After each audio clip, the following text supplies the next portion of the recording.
โมตัสสะภะคะวะโตอะระหะโตสัมมาสัมพุทธัสสะนะโมตัสสะภะคะวะโตอะระหะโตสัมมาสัมพุทธัสสะนะโมตัสสะภะคะวะโตอะระหะโตสัมมาสัมพุทธัสสะพุทธังสรณังคัจฉามิธัมมังสรณังคัจฉามิสังฆังสรณังคัจฉามิทุติยัมปิพุทธังสรณังคัจฉามิทุติยัมปิธัมมังสรณังคัจฉามิทุติยัมปิสังฆังสรณังคัจฉามิตติยัมปิพุทธังสรณังคัจฉามิตติยัมปิธัมมังสรณังคัจฉามิตติยัมปิสังฆังสรณังคัจฉามิปานาติปาตาเวระมณีสิกขาปะทังสมาธิยามิอทินนาทานาเวระมณีสิกขาปะทังสมาธิยามิกาเมสุมิจฉาจาราเวระมณีสิกขาปะทังสมาธิยามิมุสาวาทาเวระมณีสิกขาปะทังสมาธิยามิสุราเมรยะมัชฌปมาทฐานาเวระมณีสิกขาปะทังสมาธิยามิอิมานิปัญจสิกขาปทานิสีเลนะสุขติยันติสีเลนะโภคสัมปทาสีเลนะนิพพุติยันติตัสมาสีลังวิโสทะเย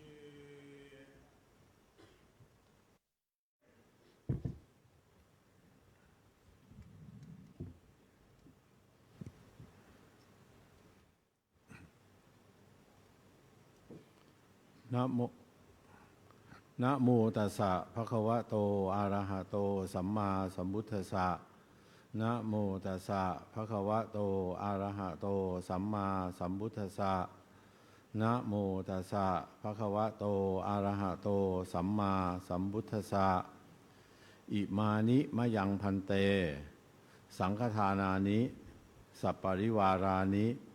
ภิกขุสังฆสะโอโนชยามะสาธุโนพันเตภิกขุสังโฆอิมานิสังฆทานานิสัปปริวารานิ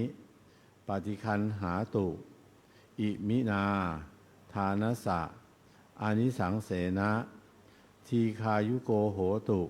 อโรโคโหตุสุขิโตโหตุปรเมนทะมหาราชาปรมราชินียาเจวะวชิรกิติยาภายะจะสิริวันนะวริยานารีรัตนราชกัลยายะจะสินีนาถายะวิลาสกัลยานิยาจะสหะข้าแต่พระสงฆ์ผู้เจริญข้าพเจ้าทั้งหลายขอน้อมถวายสังฆทานพร้อมทั้งของบริวารเหล่านี้แด่พระภิกษุสงฆ์ขอพระภิกษุสงฆ์จงรับสังฆทานพร้อมทั้งของบริวารเหล่านี้ของพระบาทสมเด็จพระเจ้าอยู่หัว สมเด็จพระนางเจ้าพระบรมราชินี สมเด็จพระเจ้าลูกเธอเจ้าฟ้ากรมหลวงราชสาลินีสิริพัฒน์มหาวชิรราชธิดา สมเด็จพระเจ้าลูกเธอเจ้าฟ้าสิริวัณณวรีนารีรัตนราชกัญญาและเจ้าคุณพระสินีนาถพิราชกัลยาณีด้วยอานิสงส์แห่งการถวายทานนี้ขอพระบาทสมเด็จพระเจ้าอยู่หัวสมเด็จพระนางเจ้าพระบรมราชินีสมเด็จพระเจ้าลูกเธอ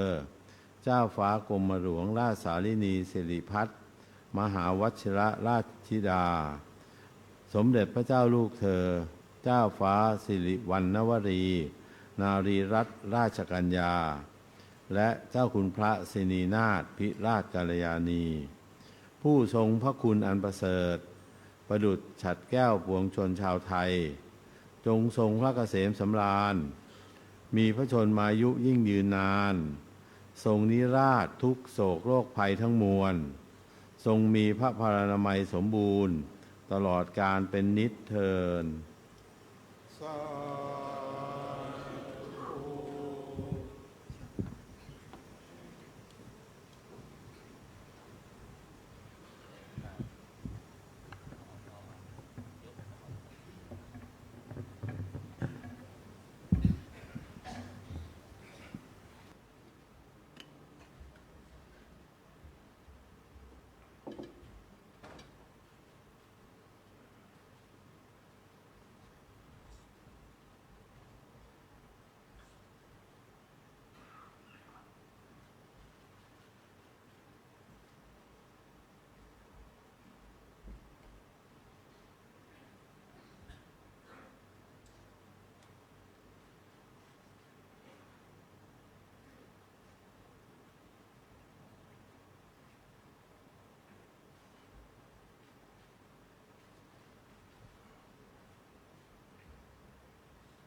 นุโมทนาเสียงดังๆหน่อยครับถวายเป็นพระราชกุศลยะถาวาริวหาปูราปริปูเรนติสาครังเอวะเมวะอิโตทินังเปตานังอุปกัปปติอิชิตังปฏิตังตุมหังคิปะเมวะสมิจจโตสัพเพปุเรนตุสังกปาจันโทปนะระโสยถามณิโชติระโสยถาวิวัชชันตุสัพพะโรโควินาศตุมาเตภวัตวันตรายโยสุขีทีขายุโกภวสัพพิติโยวิวัชชันตุสัพพะโรโควินาศตุมาเตภวัตวันตรายโยสุขีทีขายุโกภวสัพพิติโยวิวัชชันตุสัพพะโรโควินาศตุมาเตภวัตวันตรายโยสุขีทีขายุโกภวะอภิวาทนาสิเลสเนจังวุฒาปัจจายโนจัตตารโอธรรมาวัฏันติอายุวันโนสุขังภาลังโสอัตถลันโตสุขิโตวิรุณโนปุตตะสาสเนอโรโคสุขิโตโอหิสัมสัมเปติยาติปิโสอัตถลันโตสุขิโตวิรุณโนปุตตะสาสเนอโรโคสุขิโตโอหิสัมสัมเปติยาติปิโสอัตถลันโตสุขิโตวิรุณโนปุตตะสาสเนอโรโคสุขิโตโอหิสัมสัมเปติยาติปิอติเรกวัฏสะสตังชีวตุอติเรกวัฏสะสตังชีวตุอติเรกวัฏสะสตังชีวตุทีฆายุโกโหตุอโรโคโหตุทีฆายุโกโหตุอโรโคโหตุสุขิโตโหตุปรเมนทะมหาราชาสิทธิกิจจังสิทธิกัมมังสิทธิลาโภชโยนิจังปรเมนทมหาราชาวรัสสะภวตุสัพพทาขอถวายพระพรธัมมังกลาราคันตุสัพพเทวตาสัพพพุทธานุภาเวนัสตาโสติภวันตุเตภวตุสัพพมังคลังราคันตุสัพพเทวตาสัพพธรรมานุภ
เราทั้งหลายก็ลุกขึ้นนะครับลุกขึ้น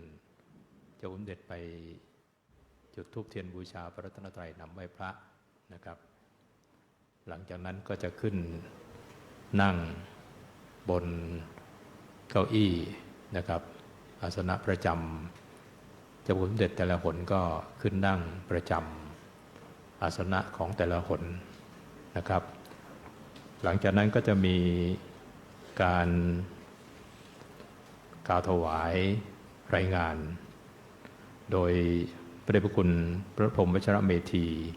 เจ้าคณะภาค 9ที่ปรึกษามหาเถรสมาคมนะครับวัดอรุณราชวรารามจะได้กล่าวถวายรายงานนะครับหลังจากนั้นเมื่อกล่าวถวายรายงานเสร็จก็พระสังฆาธิการว่าที่บูชาทุกรูปก็เข้ารับตามลำดับจากขนตะวันออกนะครับขนตะวันออกเสร็จแล้วก็เป็นพระอุปชาจาก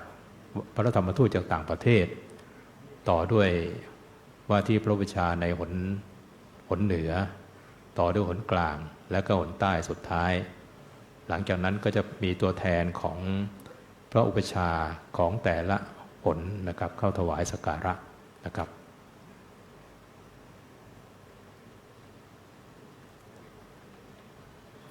ครับบัดนี้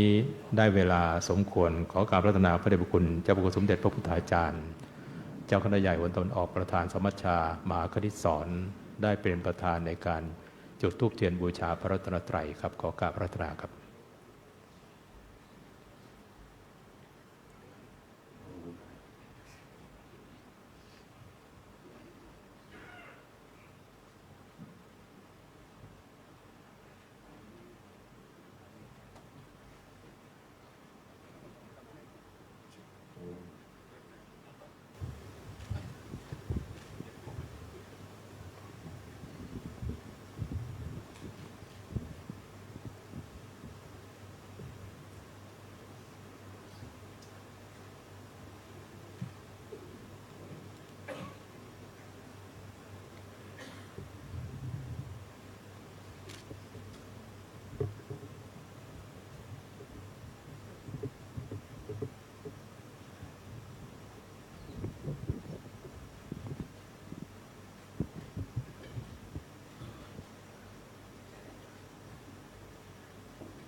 อะระหังสัมมาสัมพุทโธภควา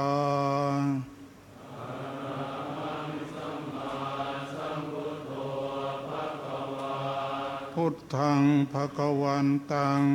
อภิวาเทมิ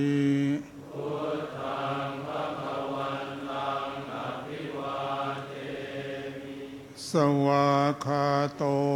ภควตาธัมโม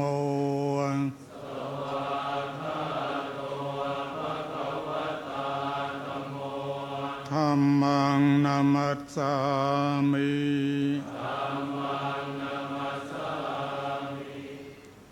สุปฏิปันโนภควโตสาวกสังโฆ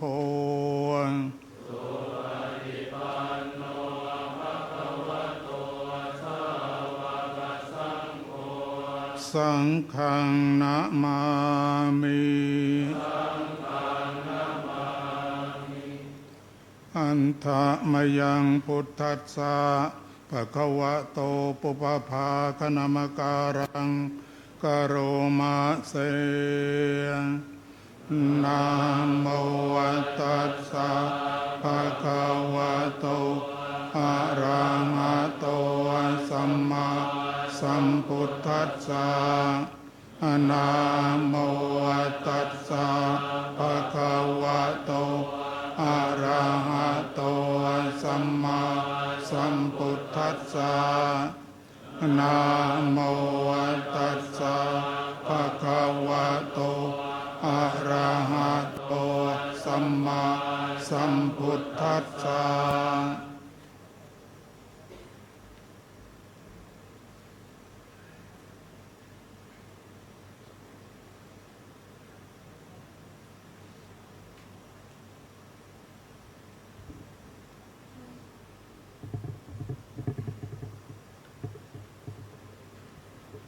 ค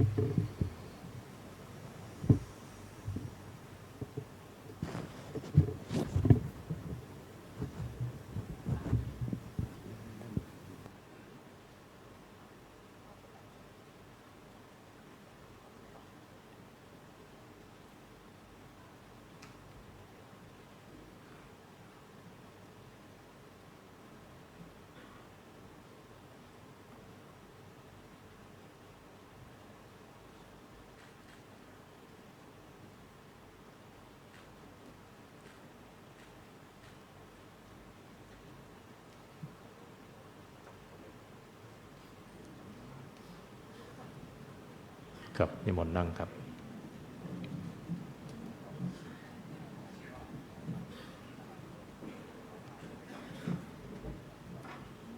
ขอประธานกราบเรียน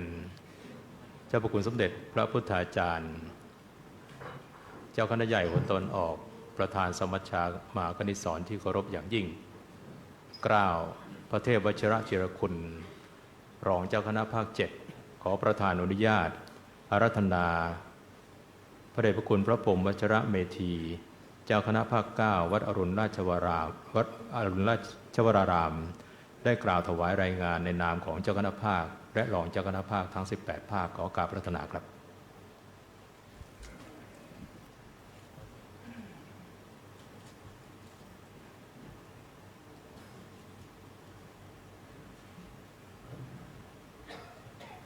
ขอประธานกราบเรียนเจ้าพระคุณสมเด็จพระพุทธาจารย์เจ้าคณะใหญ่คนตะวันออกองค์ประธานที่เคารพอย่างยิ่งเกล้าพระพรหมวชิระเมธีในนามเจ้าคณะภาคและรองคณะภาคทั้ง18ภาคขอกราบขอบพระคุณพระเดชพระคุณเจ้าพระคุณสมเด็จเจ้าคณะใหญ่ผลตะวันออกที่เคารพอย่างยิ่งที่ได้โปรดเมตตานุเคราะห์มาเป็นองค์ประธานในพิธีปิดการฝึกซ้อมอบรมหรือสอบความรู้พระอุปชารุ่นที่58ครั้งที่1ประจำปีพุทธศักราช2568ในโอกาสนี้ในการฝึกซ้อมอบรมหรือสอบความรู้มีกำหนด6วันเริ่มตั้งแต่วันที่28กุมภาพันธ์ถึงวันที่5มีนาคม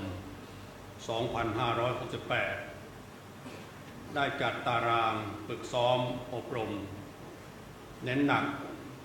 ทั้งทางด้านวิชาการด้านปฏิบัติการและมีการทดสอบความรู้ประเมินผลดังที่เคยได้ปฏิบัติมาในทุกๆปีทั้งนี้พระบาทสมเด็จพระบรมบพิตรพระราชสมภารเจ้าผู้ทรงพระคุณอันประเสริฐสมเด็จพระนางเจ้าสุธิดาพัชรสุธาพิมลลักษณ์พระบรมราชินีและเจ้าคุณพระสิรินาถวิราชกัลยาณีทรงพระกรุณาโปรดเกล้าพระราชทานถวายความอุปถัมภ์ด้านภัตตาหารเช้าเพลน้ำปานะเครื่องทยธรรมย่ามพระปรมาภิไธยถวายแด่เจ้าคณะและพระสังฆาธิการผู้เข้ารับการฝึกอบรมเป็นผู้ประชาทั้งได้รับความเมตตาอนุเคราะห์เป็นอย่างดียิ่งจากเจ้าคณะใหญ่ทุกคนเจ้าคณะภาคทุกภาคพระวิทยากรผู้ถวายความรู้และพระเถระผู้ทรงคุณวุฒิจึงทำให้การฝึกซ้อมอบรมหรือสอบความรู้พระอุปชาเป็นไปด้วยความเรียบร้อยด้วยดีทุกประการพระสังฆาธิการที่เข้ารับการฝึกซ้อมอบรมหรือสอบความรู้รุ่นที่58ครั้งที่1เข้าฝึกซ้อมอบรมจริงจำนวน 216 รูปถอนตัวระหว่างการอบรมจำนวน2 รูปมีผู้สามารถสอบผ่านเกณฑ์ได้รับการแต่งตั้งเป็นผู้บัญชาจำนวน214 รูปดังนี้แบ่งตามตำแหน่งปกครองเป็นเจ้าวาดพระอารามหลวงจำนวน5 รูปผู้ช่วยเจ้าวาดพระอารามหลวงจำนวน15 รูปเจ้าคณะอำเภอจำนวน6 รูปรองเจ้าคณะอำเภอจำนวน18 รูปเจ้าคณะตำบลจำนวน138 รูปรองเจ้าคณะตำบลจำนวน8 รูปเจ้าวาดวัดราชจำนวน24 รูปแบ่งตามประเภท1พระอุปัชฌาย์วิสามัญจำนวน22 รูป2พระอุปัชฌาย์สามัญจำนวน192 รูปแบ่งตามเขตปกครอง1ผลกลางจำนวน75 รูป2ผลเหนือจำนวน37 รูป3ผลตะวันออกจำนวน58 รูป4ผลใต้จำนวน23 รูปและ5ต่างประเทศจำนวน21 รูป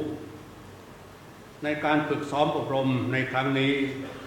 ได้รับความอนุเคราะห์ด้านอาคารสถานที่ฝึกซ้อมอบรมสถานที่ฉันภัตตาหารสถานที่พักอาศัยตลอดถึงอุปกรณ์เครื่องอำนวยความสะดวก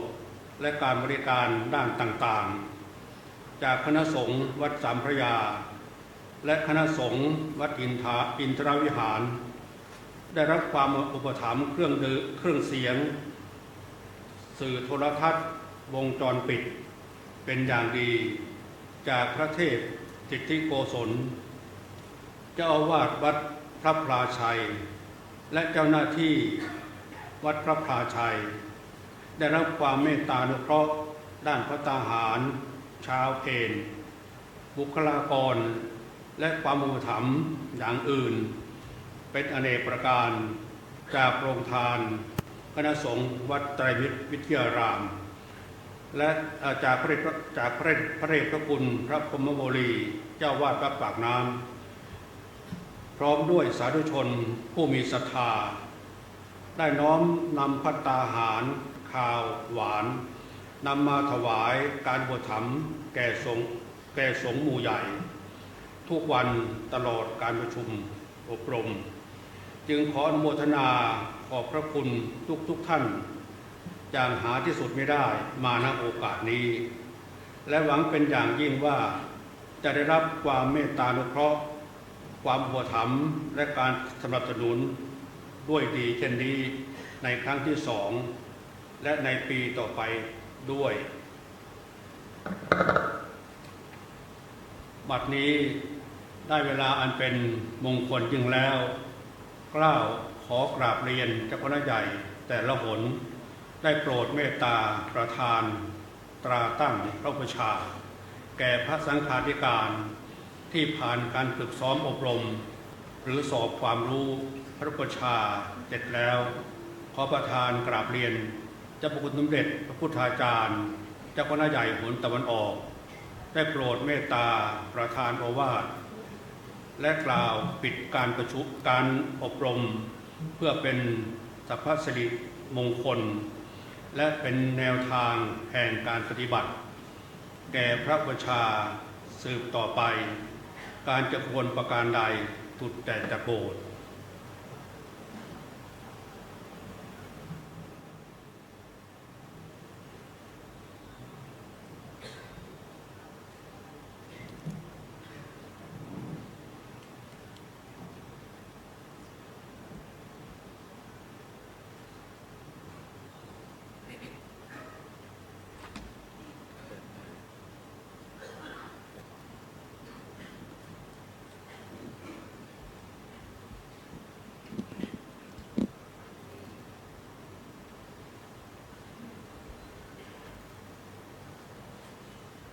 ยัน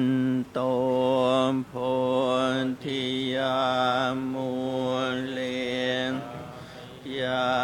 นังนันทิวัตโนเอ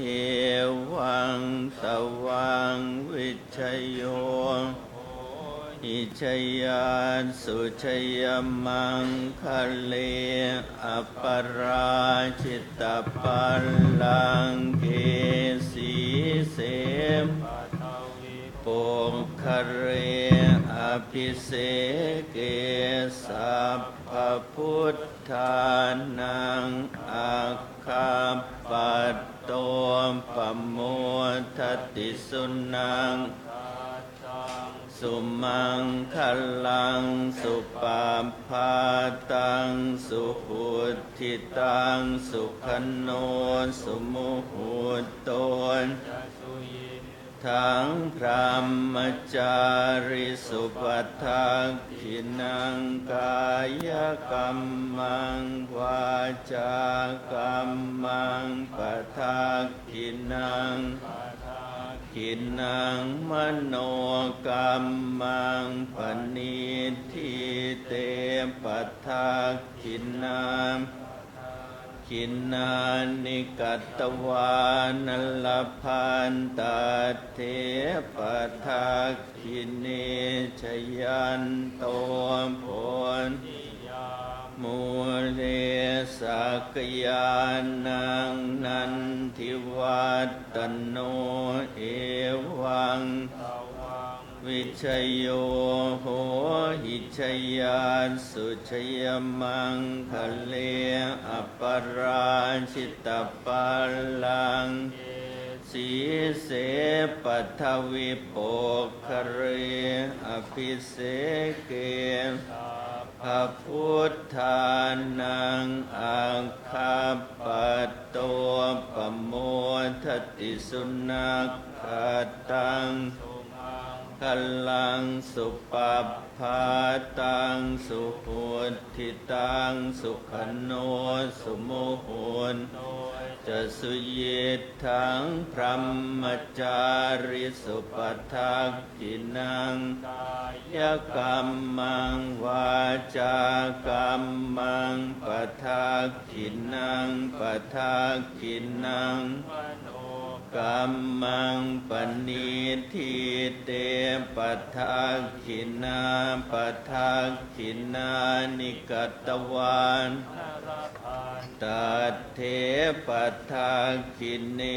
ชยันโตโพธิยามูเลสักยานนันทิวัตโนเอวังตวังวิชโยอิชยาสุชยมังคะเลอปราชิตปัลลังสีเสปัทวิโปคเรอภิเสเกสัมภพุทธา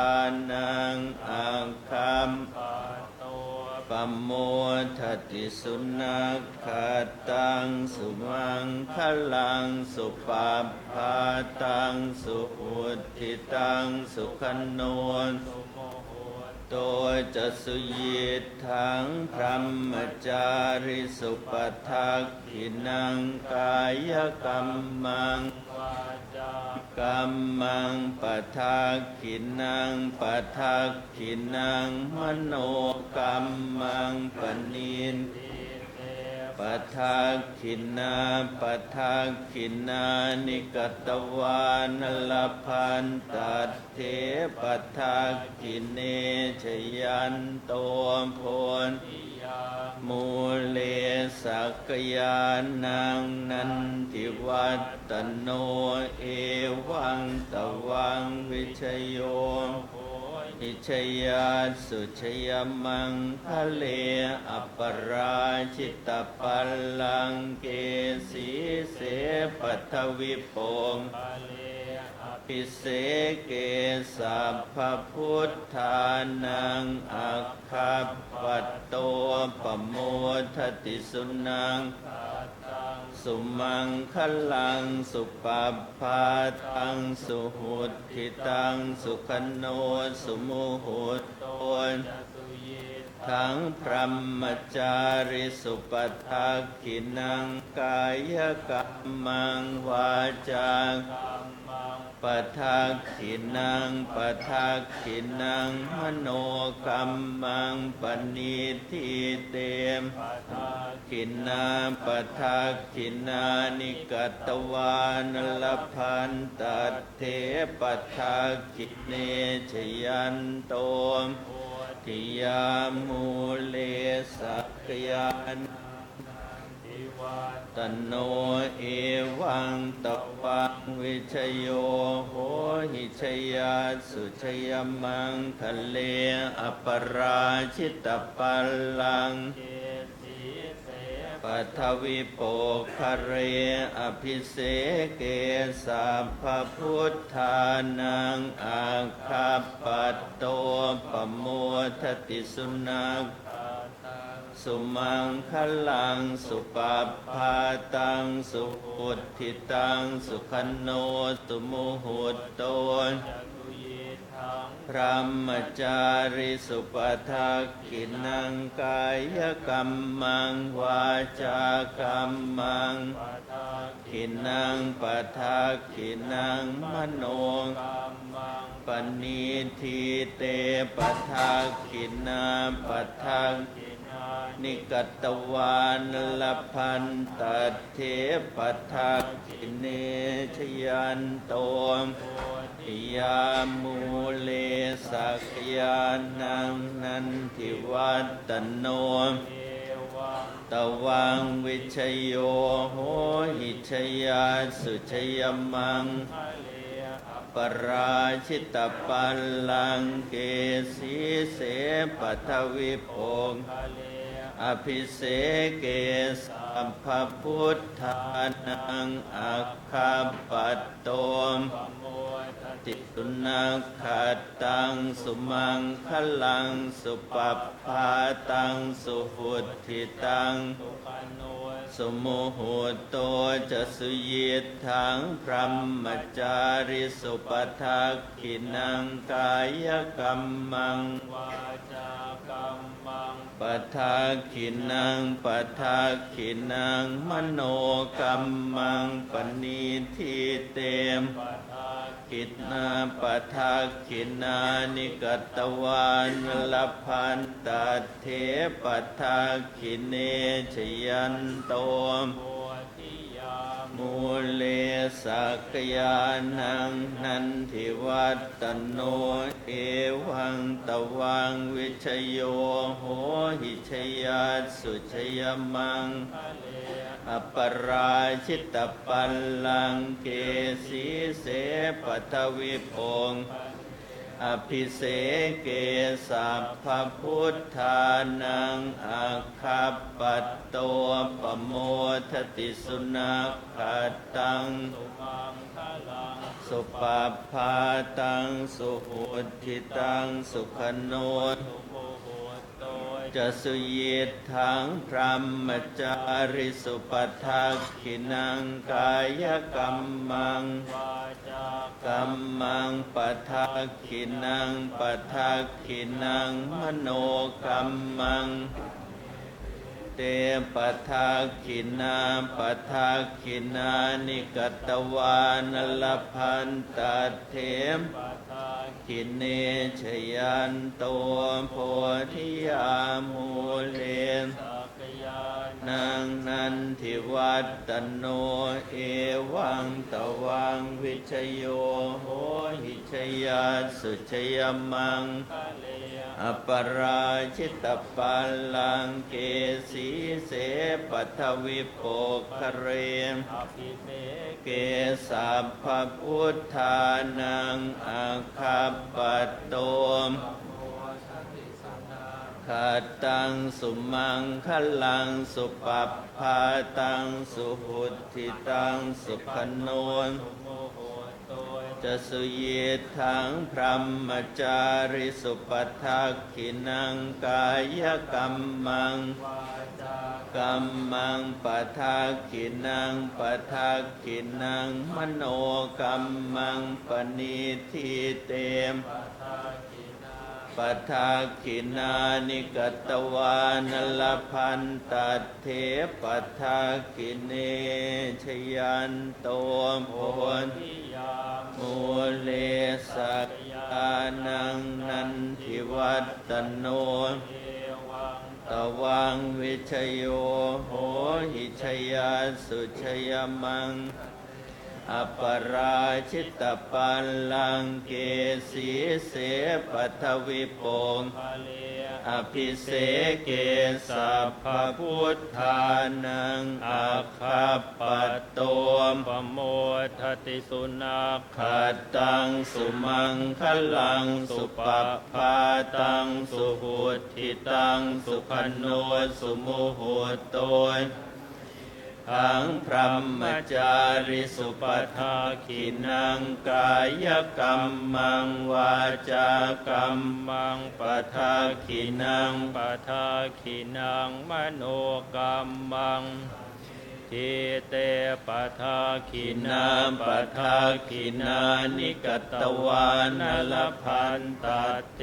ปทาขิเนชยันโตโพธิยามูเลสักยานังนันทิวัฒโนเอวังตวังวิชโยโหหิชยาสุชยมังคะเลอปราชิตปัลลังเกสีเสปัทวิโปคะเรอภิเสเกสัพพพุทธานังอาคัปปัตโตปโมทติสุนัขขัดตังสุมังคลังสุปปภาตังสุหุทิตังสุขโนสุโมโหโต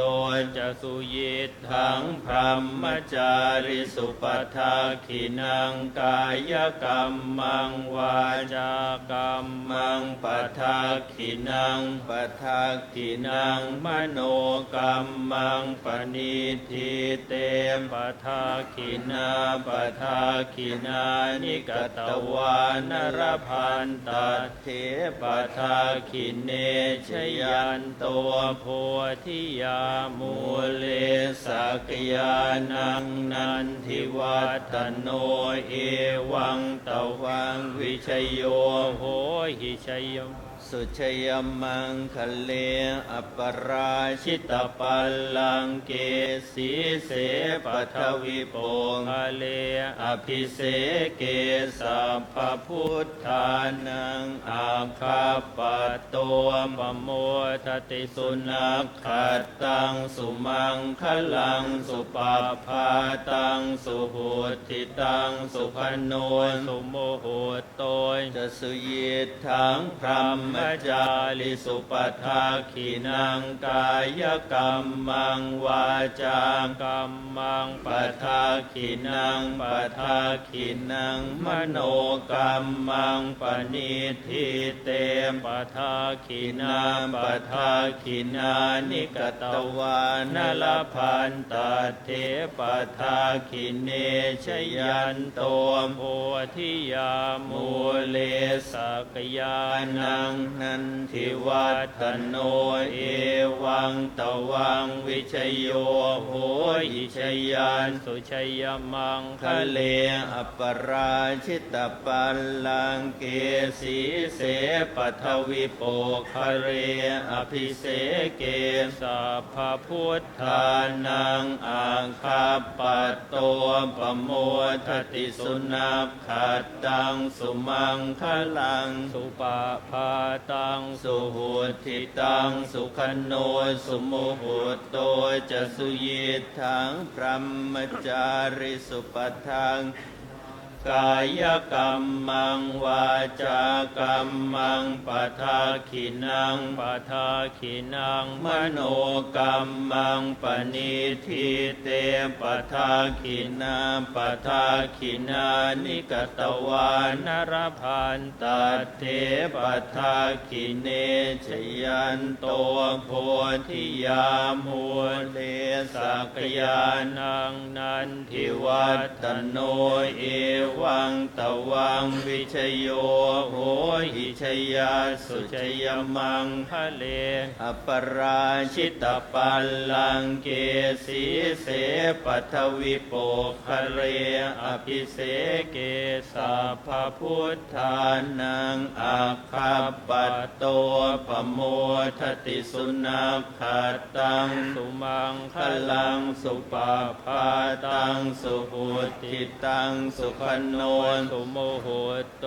จะสุยิตถังพรหมจาริสุปทาขินังกายกรรมังวาจากรรมังปทาขินังปทาขินังมโนกรรมังปณิทิเตปทาขินังปทาขินังนิกตวานนลพันตเทปทาขินิ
ท่านเจ้าคณะใหญ่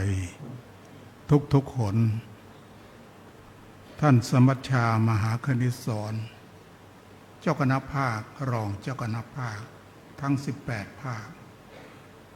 ท่านพระเถรานุเถระ และพระสังฆาธิการที่ได้รับการแต่งตั้งเป็นพระอุปชฌาย์แล้วทุกรูปตามรายงานของท่านเจ้าคุณพรหมวัชระเมธีเจ้าวาดวัดอรุณราชวรารามเจ้าคณะภาค9ย่อมเป็นที่ทราบโดยทั่วกันว่า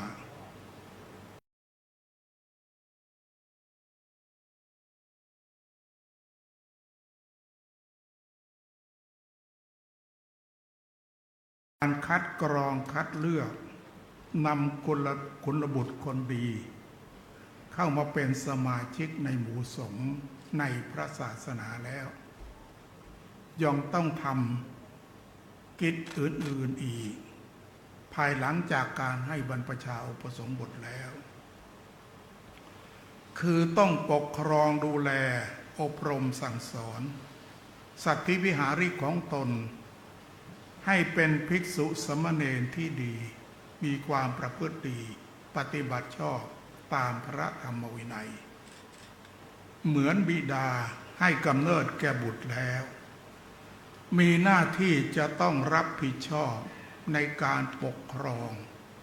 ดูแลเลี้ยงดูอบรมสั่งสอนบุตรของตนให้เป็นพลเมืองดีของสังคมและประเทศชาติและการพระศาสนาของเราที่เจริญรุ่งเรืองมาถึงปัจจุบันนี้ได้ก็เพราะอาศัยการบวชเนรบวชพระหรือบรรพชาอุปสมบทกรรมที่ท่านพระอุปชาได้สืบสารสืบทอดมาแต่โบราณกาลนั่นเอง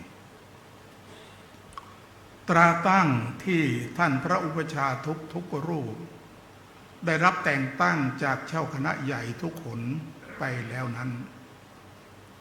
ย่อมเป็นสิ่งที่จะยืนยันได้ชัดเจนและให้เกิดความภูมิใจว่าทุกรูปนั้นได้ผ่านการฝึกซ้อมอบรมหรือสอบความรู้พระอุปชาที่สมบูรณ์ทุกประการแล้วแต่ตราตั้งพระอุปชาอันแสดงถึงความรู้ความเข้าใจในหน้าที่ที่ได้รับไปแล้วนั้นก็เป็นเพียงแนวทางหรือเป็นบรรทัดฐานให้พระอุปชาทุกรูปได้มีโอกาสปฏิบัติหน้าที่ได้อย่างสมบูรณ์ถูกต้องด้วยดีเท่านั้นส่วนการปฏิบัติหน้าที่พระอุปชาของทุกรูปต่อจากนี้ไปนั่นแหละอังวิหิตกัมมันโตสราชะวสติงวเสแปลให้ได้ความหมายตรงกับที่ประชุมนี้ว่าพระอุปชาดีที่จะเป็นศรีพระศาสนาต้องมีคุณธรรมที่สำคัญคือหนึ่งต้องขยันทำตามหน้าที่สองมีความไม่ประมาทสามฉลาดรู้เท่าทันสี่จัดการงานดีจึงจะควรอยู่ในตำแหน่งหน้าที่พระอุปชาอันทรงเกียรตินี้เมื่อปฏิบัติหน้าที่ก็จะได้รับเกียรติยศเกียรติศักดิ์เกียรติคุณเป็นที่นิยมเจริญรุ่งเรืองในหน้าที่อย่างแน่นอนหน้าที่นั้นถือได้ว่ามีความสำคัญต่อชีวิตของคนเราทุกคนมากเพราะคนเราทุกคนจะได้ดีมีชื่อเสียงเกียรติศักดิ์เกียรติคุณเป็นที่ยกย่องเคารพนับถือบูชาหรือไม่ก็อยู่ที่หน้าที่ของผู้นั้นจะเสียหายเสียชื่อเสียงเสียเกียรติยศเสียเกียรติคุณก็เพราะหน้าที่บางครั้งบางคราวนั้นอาจจะเสียแม้กระทั่งชีวิตก็เพราะหน้าที่คนเราเกิดมาแล้วทุกคนจึงต้องเห็นความสำคัญหน้าที่นั่นก็คือต้องเข้าใจในหน้าที่ต้องทำตามหน้าที่ต้องไม่หลีกเลี่ยงหน้าที่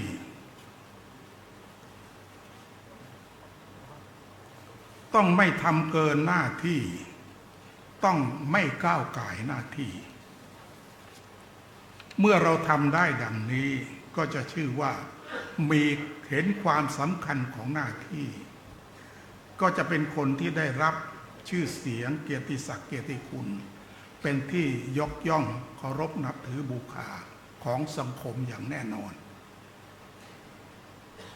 พระสังฆาธิการทุกรูปที่ได้รับตราตั้งพระอุปชาแล้วทุกรูปได้ชื่อว่ามีหน้าที่ที่จะต้องเป็นประธานรับผิดชอบในการให้บรรพชาอุปสมบท โดยสมบูรณ์แล้วทุกประการ เพราะฉะนั้นจึงขอให้ท่านพระอุปัชฌาย์ใหม่ทุกรูปได้ใส่ใจในหน้าที่พระอุปัชฌาย์ทั้งก่อนให้บรรพชาอุปสมบทในขณะให้บรรพชาอุปสมบทและภายหลังให้การบรรพชาอุปสมบทแล้วก็จักได้ชื่อว่าเป็นพระอุปัชฌาย์ดีมีศักยภาพสูงโดยมุ่งประโยชน์สูงสุดแก่วัดวาอารามแก่สังฆมณฑลและแก่พระศาสนาสืบไปและยังจะได้ชื่อตามความฝันพระอุปัชฌาย์ที่ว่าพระอุปัชฌาย์ดีเป็นศรีพระศาสนาแล้วทุกรูปก็จะได้ชื่อว่าเป็นอุปัชฌาย์ครูบาอาจารย์ที่ล้ำเลิศของศิษยานุศิษย์เป็นมิ่งมิตรมหามงคลที่ควรแก่การยกย่องเทิดทูนบูชาของชาวบ้านจะเป็นปราการเป็นผู้ประสานสามัคคีเหมือนปราการที่แข็งแกร่งของอุบาสกอุบาสิกาที่เป็นชนในชาติจะเป็นศาสนทายาทที่คุณค่าเกินกว่าบรรยายจะเป็นแบบอย่างของผู้ใหญ่ที่จะเสียสละเพื่อส่วนรวมและเป็นผู้ควรแก่นามว่าอภิปูชนียบุคคลของศิษยานุศิษย์ในที่ทุกสถานในการทุกเมื่อโดยเฉพาะอย่างยิ่งหน้าที่ที่จะเป็นปราการหรือเป็นฐานให้เกิดความแข็งแกร่งความมั่นคงแก่วัดวาอารามแก่คณะสงฆ์และแก่พระศาสนาได้นั้นก็คือหน้าที่ภายหลังการให้บรรพชาอุปสมบทแล้วนั่นก็คือ 1. หน้าที่ปกครองดูแลสัทธิวิหาริ 2. หน้าที่อบรมสั่งสอนสัทธิวิหาริ 3. หน้าที่ให้การศึกษาแก่สัทธิวิหาริ 4. หน้าที่ออกหนังสือให้แก่สัทธิวิหาริและ 5. หน้าที่ส่งบัญชีสัทธิวิหาริเพราะหน้าที่ภายหลังจากการให้บรรพชาอุปสมบทเหล่านี้ทั้ง5ข้อนี้จะเป็นหน้าที่ที่จะสร้างเสน่ห์เมตตามหานิยมให้แก่สัทธิวิหาริของเราจะเป็นหน้าที่ที่สร้างมนต์ขลังอย่างวิเศษให้เกิดขึ้นแก่สัทธิวิหาริของเราจะเป็นหน้าที่ที่จะปลุกเสกสัทธิวิหาริของเราให้เกิดความศักดิ์สิทธิ์อยู่ยงคงกระพันจะเป็นหน้าที่ที่เป็นปราการหรือเป็นฐานให้เกิดความแข็งแกร่งมั่นคงแก่วัดวาอารามจะเป็นหน้าที่ที่เป็นปราการที่แข็งแกร่งให้เกิดความมั่นคงแก่คณะสงฆ์และจะเป็นหน้าที่ที่เป็นปราการหรือเป็นฐานให้เกิดความมั่นคงแก่พระพุทธศาสนาและเป็นหน้าที่ที่จะหล่อหลอมให้พระอุปัชฌาย์เป็นอภิปูชนียบุคคลชั่วนิรันดร์การได้ในชั่วโมงสุดท้ายของการฝึกซ้อมอบรมหรือสอนความรู้พระอุปัชฌาย์รุ่นแรกปี 2568 นี้ผมในนามของเจ้าคณะใหญ่ทั้ง4 หนขอถือโอกาสนี้ฝากข้อคิดเห็นเกิดขึ้นแก่เราอย่างแน่นอนนะครับโดยมากมันเกิดขึ้นเพราะเราเห็นแก่เล็กแก่น้อยต้องอย่าเห็นว่าเป็นเรื่องเล็กน้อยและอย่าเห็นแก่เล็กน้อยทั้งสองอย่างนี้ต้องถือไว้ให้มากๆนะครับต้องงดเว้นให้ได้ทั้งสองอย่างแล้วงานทุกๆอย่างที่ท่านพระอุปัชฌาย์ทุกๆรูปจะได้ปฏิบัตินั้น ก็จะสำเร็จลุล่วงไปด้วยความเรียบร้อยทุกประการและจะได้รับแต่ความเจริญรุ่งเรืองไม่มีความเสื่อมอย่างแน่นอนบัดนี้การฝึกซ้อมอบรมหรือสอบความรู้พระอุปชฌาย์ประจำปี 2568 ครั้งที่หนึ่งได้สำเร็จลุล่วงไปด้วยความเรียบร้อยตามวัตถุประสงค์ทุกประการแล้วผมจึงขอถือโอกาสนี้ปิดการฝึกซ้อมอบรมหรือสอบความรู้พระอุปชฌาย์ครั้งที่หนึ่งประจำปี 2568 ณ โอกาสบัดนี้สุดท้ายก็ขออ้างเอาคุณพระศรีรัตนตรัยคือพระพุทธพระธรรมพระสงฆ์พลานุภาพแห่งความศักดิ์สิทธิ์ของหลวงพ่อพระประธานในวัดสัมพยาแห่งนี้ความศักดิ์สิทธิ์ของดวงวิญญาณของท่านเจ้าพระคุณสมเด็จพระพุทธโฆษาจารย์ซึ่งประดิษฐานอยู่ในสถานที่นี้พร้อมทั้งอำนาจกุศลเจตนาที่ทุกๆองค์ทุกๆรูปได้ตั้งใจเพื่อสร้างกุศลบุญบารมีเพื่อความมั่นคงแก่วัดวาอารามแก่คณะสงฆ์และแก่พระพุทธศาสนาในโอกาสนี้ขอจงรวมเป็นพลวะปัจจัยช่วยดลบันดาลประทานพรให้พระบาทสมเด็จพระเจ้าอยู่หัวและพระบรมวงศานุวงศ์ทุกๆพระองค์ผู้ทรงพระคุณอันประเสริฐขอทุกๆพระองค์จงมีพระพลานามัยสมบูรณ์จงพระเกษมสำราญมีพระชนมายุยิ่งยืนนานเป็นร่มโพธิ์ทองฉัตรแก้วมงคลชัยของพระสงฆ์นิกรชาวไทยสืบไปชั่วกาลนานสำหรับท่านพระสังฆาธิการทุกฝ่ายที่ให้การสนับสนุนส่งเสริมทุกองค์ก็ขอทุกรูปจงเป็นผู้ปราศจากความทุกข์โศกโรคภัยไร้อุปัตตวันตรายต่างๆถึงความเจริญงอกงามไพบูรณ์ในศาสนาขององค์สมเด็จพระสัมมาสัมพุทธเจ้าพร้อมด้วยอายุวันนะสุขะพละปฏิภาณคุณสารสมบัติทุกประการสำหรับญาติโยมผู้ให้การสนับสนุนทุกท่านทุกคนซึ่งในสถานที่นี้ก็มีท่านผู้อำนวยการสำนักงานพระพุทธศาสนาแห่งชาติเป็นประธานขอเจริญพรทุกท่านทุกคนขอทุกท่านทุกคนจงเป็นผู้ปราศจากความทุกข์โศกโรคภัยอะไรอุปัตตวันตรายต่างๆเจริญด้วยลาภยศสุขสรรเสริญเจริญด้วยอายุวันนะสุขะพละปฏิภาณคุณสารสมบัติมีชีวิตสุขสงบร่มเย็นอยู่ในร่มเงาแห่งพระพุทธศาสนาถึงความเจริญก้าวหน้ายิ่งขึ้นไปทุกท่านทุกคนเมื่อปรารถนาสิ่งใดโดยชอบประกอบด้วยธรรมก็ขอให้สิ่งนั้นจงพลันสำเร็จทุกประการเถิด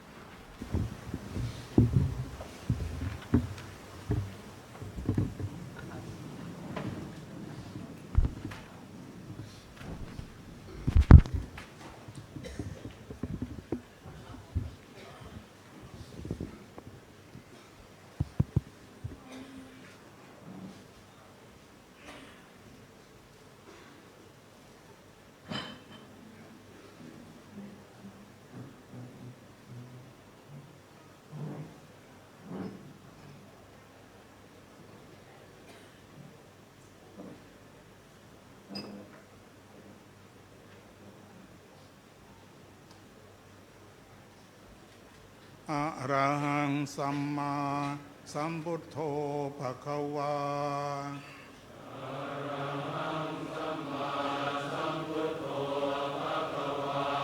พุทธังภควันตังอภิวาเทมิ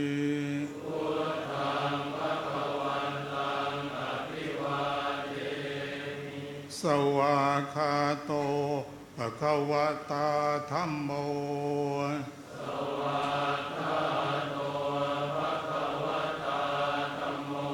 ธัมมังนัมมัสสามิสุป ติปันโนภะคะวะโตสาวกสังโฆ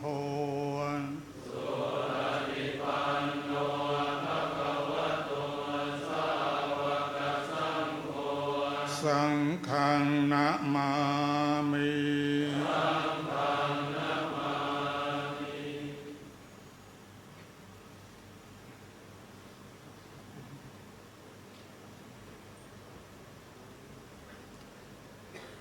ไม่ต้องขับรถเร็วนะไปต่อ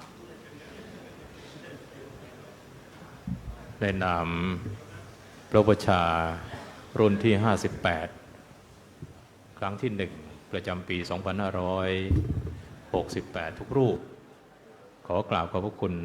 เจ้าพระคุณสมเด็จพระพุทธาจารย์เจ้าคณะใหญ่หนตะวันออกประธานสมัชชามหาวิทยาลัยสอนเจ้าพระคุณสมเด็จพระมหาธีราจารย์เจ้าคณะใหญ่หนเหนือวัดพระเจตุพนวิมลมังคลาราม เจ้าคุณสมเด็จพระมหาราชมงคลมุนีเจ้าคณะใหญ่หนกลางวัดไตรมิตรวิทยาราม เจ้าคุณสมเด็จพระมหาวชิระมังคลาจารย์เจ้าคณะใหญ่หนใต้วัดกระพังสุรินทร์จังหวัดตรังที่ได้เมตตามอบตราตั้งแก่พระอุปชฌาย์นะครับก็เป็นอันเสร็จเรียบร้อยขอให้พระอุปชฌาย์ทุกรูปนะเดินทางกลับโดยสวัสดิภาพนะครับแล้วก็ป้ายไม่ถวายนะครับป้ายชื่อจะแกะได้นะครับ